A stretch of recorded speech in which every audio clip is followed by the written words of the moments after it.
Hey guys, welcome to my channel Study with K10. நான் தான் உங்கள் Aspirant K10 பேசுகிறேன். நீங்கள் UPSC ப்ரிப்பேர் பண்ணலான்னு முடிவு பண்ணிட்டீங்கன்னா என்னென்னலாம் பண்ணலாம் என்னென்னலாம் பண்ணக்கூடாது அப்படின்றத இந்த வீடியோவில் பார்ப்போம். சுருக்கமாக சொல்ல போனோம்னா preparation essentials. That's what we are going to see in this video. இப்போ வாங்க நம்ம வீடியோக்குள்ளே போவோம். First calm down friends, calm down, பொறுமையாக இருங்க. நாளைக்கே எக்ஸாம் வரையும் இல்லை அடுத்த மாதமே எக்ஸாம் வரையும் எல்லா புக்ஸையும் ஆர்டர் பண்ணுறது, சிலபஸை செக் பண்ணாமல் எல்லாத்தையும் படிக்கிறது, 6th ஒரு என்சிஆர்டி விடாமல் படிக்கிறது, நியூஸ் பேப்பரில் ஒரு பக்கம் விடாமல் எல்லா பக்கத்துலையும் லைன் பை லைன் படிக்கிறது அப்படின்னு அவசரப்பட்டு எதையும் செய்யாதீங்க. கொஞ்சம் பொறுமையாக இருங்க. ஃபஸ்ட்டு எக்ஸாம் என்னென்னு அண்டர்ஸ்டாண்ட் பண்ணிக்கோங்க. அதுக்கேற்ற மாதிரி உங்கள் மைண்ட் செட்டை ரெடி பண்ணுங்கள். மென்டலாக ப்ரிப்பேர் ஆகுங்க. We are writing UPSC exam, one of the toughest exam in the world. அது எப்படியும் ஈஸியாக இருக்க போகிறதில்ல. அண்டு வருஷம் ஹெவி காம்படிஷன் அதுக்கு இருக்க போகுது. ஸோ அதுக்கேற்ற மாதிரி உங்கள் மைண்டை ரெடி பண்ணி வச்சுக்கோங்க. ஒன்ஸ் ப்ரிப்பரேஷன் ஸ்டார்ட் ஆகிடுச்சுன்னா இது வரைக்கும் நீங்கள் இருந்த மாதிரி இருக்க முடியாது. Means you should study for at least 8 hours ஒரு நாளைக்கு நீங்கள் படிக்கிற மாதிரி இருக்கும். டெய்லி டார்கெட்ஸ் முடிக்கணும். ஃப்ரெண்ட்ஸ் அண்ட் ஃபேமிலிஸோட டைம் ஸ்பெண்ட் பண்ணுறதெல்லாம் குறைஞ்சிரும். ஃபேமிலி ஃபங்க்ஷன்ஸ், ஊர் திருவிழா இந்த மாதிரிலாம் வெளியில் போக முடியாது. போகலாம், பட் போனீங்கன்னா உங்களால் டெய்லி டார்கெட்ஸ் அச்சீவ் பண்ண முடியாது. செமஸ்டர் எக்ஸாம் மாதிரி ஒரு நாள் ராத்திரிலையோ இல்லை ஒரு வாரமோ உட்காந்து படித்து அதை கிளியர் பண்ண முடியாது. அட்லீஸ்ட் ஒரு 80% போர்ஷன் முடிக்க நமக்கு அட்லீஸ்ட் ஒரு மினிமம் ஒரு 1 year தேவைப்படும். ப்ளஸ் நீங்கள் படித்து முடிச்சுட்டு எக்ஸாம் எழுதுனீங்கன்னா கூட மெயின்ஸ், ப்ரிலிம்ஸ், மெயின்ஸ், இன்டர்வியூ முடிஞ்சு ரிசல்ட் வரதுக்கு ஒரு 1 year எடுக்கும். ஸோ ஃபார் அ சக்ஸஸ்ஃபுல் அட்டம்ப்ட்டுக்கே மினிமம் 2 years ஆகும். ஸோ இது எல்லாத்துக்கும் நீங்கள் ரெடி ஆகுங்க. லைக் உங்கள் மைண்டை அதுக்கேற்ற மாதிரி ரெடி பண்ணுங்கள். அப்போ தான் உங்களால் இந்த ப்ரிப்பரேஷனுக்குள்ளேயே என்ட்ராக முடியும். என்ட்ராகி அதை சக்ஸஸும் பண்ண முடியும்.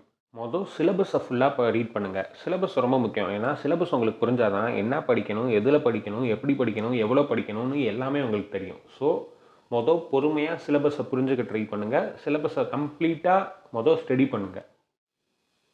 சிலபஸை ஸ்டடி பண்ணதுக்கப்புறமா உங்கள் சிலபஸ்க்கு ஏற்ற மாதிரி சோர்ஸஸ் ரெடி பண்ணுங்கள். ஏன்னா எல்லா டாப்பர்ஸும் அவங்கவுங்க வெர்ஷன் ஆஃப் நோட்ஸும் மார்க்கெட்ஸில் செல் பண்ணிகிட்ருக்காங்க. ஸோ எல்லா நோட்ஸையுமே நீங்கள் வாங்கி படிக்கணும்னு அவசியம் இல்லை. சில சப்ஜெக்ட்ஸ்க்குலாம் என்சிஆர்டி மட்டுமே போதுமானது. சில சப்ஜெக்ட்டுக்கு ஸ்டாண்டர்ட் புக்ஸ் அண்ட் என்சிஆர்டிஸ் போதுமானது. ரொம்ப மைனர் சப்ஜெக்ட்ஸ்க்கு தான் வேல்யூ அடிஷன் தேவைப்படும். ஸோ அது எதுக்கெல்லாம் தேவைப்படுதுன்ற மாதிரி செக்ரிகேட் பண்ணி அதுக்கேற்ற மாதிரி உங்கள் புக் லிஸ்ட்டை ரெடி பண்ணி வைங்க. அப்படி உங்களுக்கு அது உங்களாலேயா ரெடி பண்ணுறது கஷ்டமாக இருக்குன்னா நம்ம சேனலில் அதுக்கு ஒரு வீடியோ போட்டிருக்கோம், வேணும்னா போய் செக் பண்ணி பாருங்கள். And then assessment. லைக் இது நார்மல் எக்ஸாம் கிடையாது, உங்களை நீங்களே அசஸ் பண்ணிக்கிறது. ரியலிஸ்டிக்காக அசஸ் பண்ணுங்கள். லைக் உங்களால் 8 மணி நேரம் உட்காந்து படிக்க முடியுமா? ஆல்ரெடி நான் சொன்ன மாதிரி ஒரு சக்ஸஸ்ஃபுல் அட்டம்ப்ட்டுக்கே மினிமம் 2 years தேவைப்படுது. ஸோ உங்களால் அந்த 2 years ஸ்பெண்ட் பண்ண முடியுமா? அப்படி இல்லை உங்களால் ஒரு அட்டம்ப்டில் முடிக்க முடியலன்னா எக்ஸ்ட்ராவாக உங்களால் இதுக்காக ஃபுல் டைமாக ஒதுக்க முடியுமா? கோச்சிங் உங்களுக்கு தேவைப்படாதா? அப்படி தேவைப்பட்டுச்சுன்னா அதுக்கு ஃபினான்ஷியலாக நீங்கள் உங்களால் முடியுமா? ஃபினான்ஷியல் ஹெல்ப் தேவைப்படுமா? அப்படி இல்லை, கோச்சிங் போகிற அளவுக்கு நம்மக்கிட்ட ஃபினான்ஷியல் ஸ்டேட்டஸ் இல்லை அப்படின்னா அதுக்கு ஆல்டர்னேட்டிவ் வழி என்ன? இப்படி எல்லாத்தையுமே செக் பண்ணி பாருங்கள். 6 attempt இருக்குது, 9 attempt இருக்குது, 32 வயசு வரைக்கும் ஏஜ் எலிஜிபிலிட்டி இருக்குது அப்படின்றது யூபிஎஸ்சி கொடுக்குறது. பட் உங்களால் அவ்வளோ டைம் ஸ்பெண்ட் பண்ண முடியாதா அப்படின்றத தெரிஞ்சுட்டு உள்ளே வாங்க. பிளைண்டாக எதையும் யோசிக்காமல், எந்த பாசிபிலிட்டிஸும் யோசிக்காமல், லைக் யூபிஎஸ்சி ப்ரிப்பேர் பண்ண போகிறோம், சரி ஓகே வாங்க போகலாம் அப்படின்ற மாதிரி உள்ளே வராதிங்க. இங்கே நிறைய பேர் அந்த தப்பை தான் பண்ணுறாங்க. நான் கூட அந்த தப்பு தான் பண்ணேன். ஸோ நீங்கள் அந்த தப்பை எதுவும் பண்ணாதீங்க.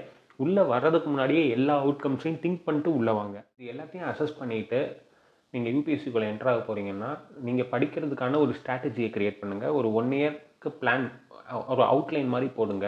என்னென்ன பண்ண போகிறோம் இந்த 1 yearல அப்படின்றத அவுட்லைன் மாதிரி பிளான் போட்டிங்கன்னா தான் அதை நீங்கள் பிரேக் டவுன் பண்ணி 1 month plan, 1 week plan, 1 day plan, அப்படி ஈஸியாக அச்சீவபிள் டார்கெட்ஸாக உங்களால் பிரிக்க முடியும். எந்த ஒரு பிளானுமே இல்லாமல் பிளாங்காக உள்ளே படிக்க வந்தீங்கன்னா லைக் உங்களால் சிலபஸே கம்ப்ளீட் பண்ண முடியாது. ஏன்னா இது ஒரு ரொம்ப பெரிய சிலபஸ், நிறைய படிக்கணும். ஸோ ஒரு பிளான் இருந்தால் தான் உங்களால் எஃபிஷியண்ட்டாக ஒர்க் பண்ண முடியும்.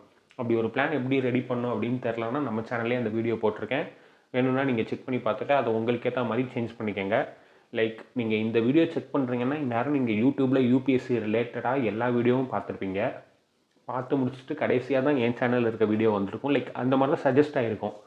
ஸோ என் சேனலில் இருக்க இந்த 1 year பிளான் வீடியோவும் பார்க்கலாம். இல்லை உங்களுக்கு எந்த சேனலில் செட் ஆகுதோ அந்த சேனலோட 1 year பிளான் எடுத்து வச்சு உங்களுக்கு ஏற்ற மாதிரி ஆல்டர் பண்ணிக்கோங்க. லைக் அங்கே இருக்கிறத பிளைண்டாக நீங்கள் ஃபாலோ பண்ணணும்னு அவசியம் இல்லை. அதுதான் கரெக்ட், இதுதான் கரெக்ட்னு எந்த பிளானும் கரெக்ட் இல்லை. உங்களுக்கு எது செட் ஆகுதோ அதுதான் உங்களுக்கான கரெக்டான பிளான். ஸோ உங்களுக்கு ஏற்ற மாதிரி அதை சேஞ்ச் பண்ணிக்கோங்க.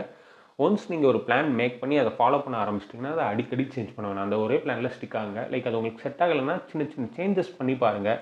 அதுவும் ஒர்க் அவுட் ஆகாத பட்சத்தில் அந்த பிளானை நீங்கள் கம்ப்ளீட்டாக சேஞ்ச் பண்ணுங்கள்.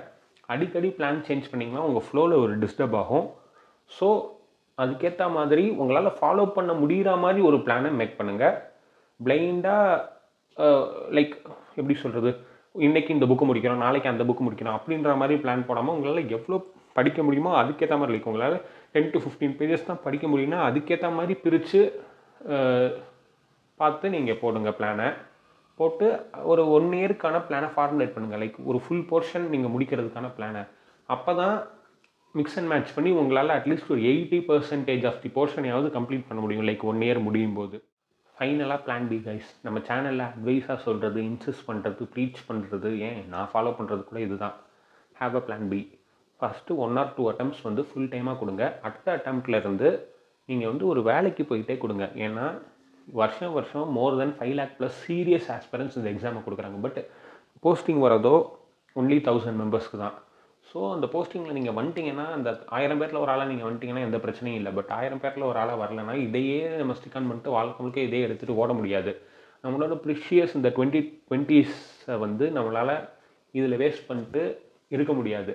உங்களுக்கு 8வது அட்டம்ப்டில் இல்லை 7வது அட்டம்ப்டில் 6வது அட்டம்ப்டில் போஸ்டிங் கிடச்சிச்சுன்னா பிரச்சனை இல்லை. பட் கிடைக்காத பட்சத்தில் உங்கள் லைஃப் ஒரு கேள்விக்குறி ஆயிரும். ஸோ அந்த நிலைமைக்கு போகக்கூடாதுன்னா நீங்கள் ஒரு அட்லீஸ்ட் ஒரு பேசிக்காவது ஒரு வேலை நீங்கள் தேடிக்கணும்.